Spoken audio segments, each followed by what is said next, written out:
Hello, my name is James, and welcome to Mirror Domains. And this is a movie review for a Netflix movie called Eli.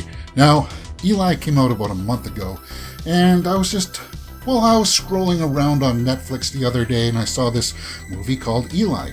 It's under the genre of horror, which is just my bag. And I figured, I read the synopsis. It was about this kid who's in those bubble boy situations. He's got to be cut off from all of the environment and such because he's got such high, reactions to things like bacteria and such. His immune system is terrible, right? You know that kind of thing. And he's going for some, experimental treatment in this movie, and it's basically about that. And what really caught me off guard right up off the bat was the acting from this young boy, Charlie Shotwell. He plays Eli. There's some other familiar faces in there. His mother looks very familiar to me. I can't recognize too much other work. Reilly, I believe was her name. And then, of course, the doctor is played by Lily Taylor. And you know that she's very familiar with other horror movies.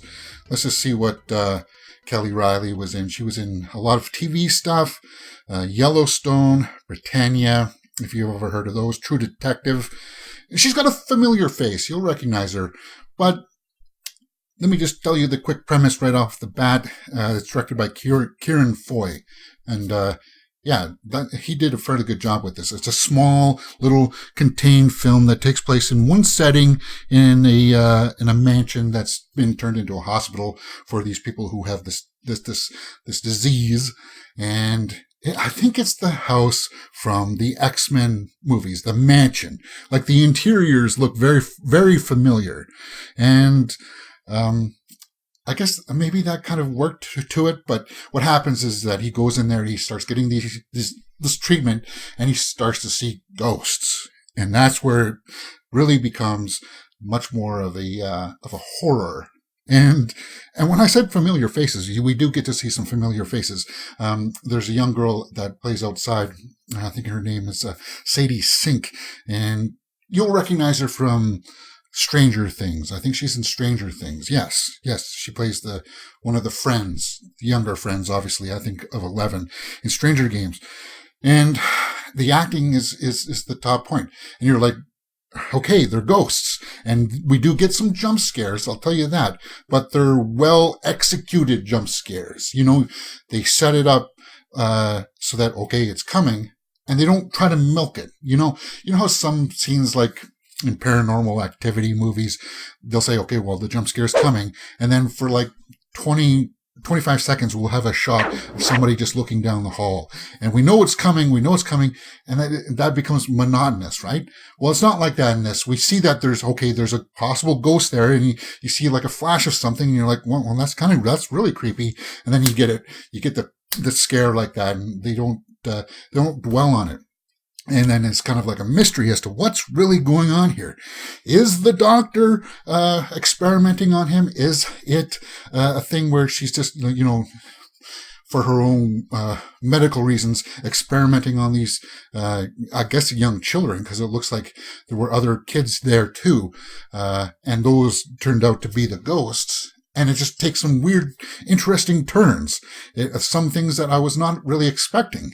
And it kind of, if you think about it, comes out of the blue, but the groundwork for it is laid there. And it's just kind of like, oh, well, that's an interesting take. I didn't expect that. And that's what you're going to get with Eli. That's what's going to happen to you when you watch this. Now, it is maybe just a touch too long. There's a little bit of a pacing issue. It's an hour and 38 minutes, but when you're starting things off and you're learning about who these people are, it gets to the actual mansion pretty fast, but then there was some scenes build up towards that where they had to establish that, he can get sick out in the open air and such like that. So it's kind of like, oh, wow. they use some flashbacks for that, and it's kind of like, well, how does that play in? How does that play in? What's going on? And as I said, it's a bit of a mystery that when you put it together towards the end, it's kind of like, wow, I didn't expect us to go there. Oh, but we're there. Cool. Yeah, Eli. Here's my score sheet. Let's just talk about the score sheet. I gave it a 7 out of 10.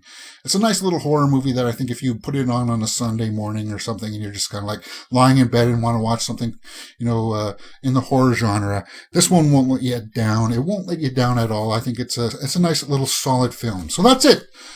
Eli, let me know what you thought about it in the comments below. That's pretty much all I can say. YouTube is recommending a video for you to watch right there. And you can see my latest one just right up here. My name is James and you're watching Mirror Domains.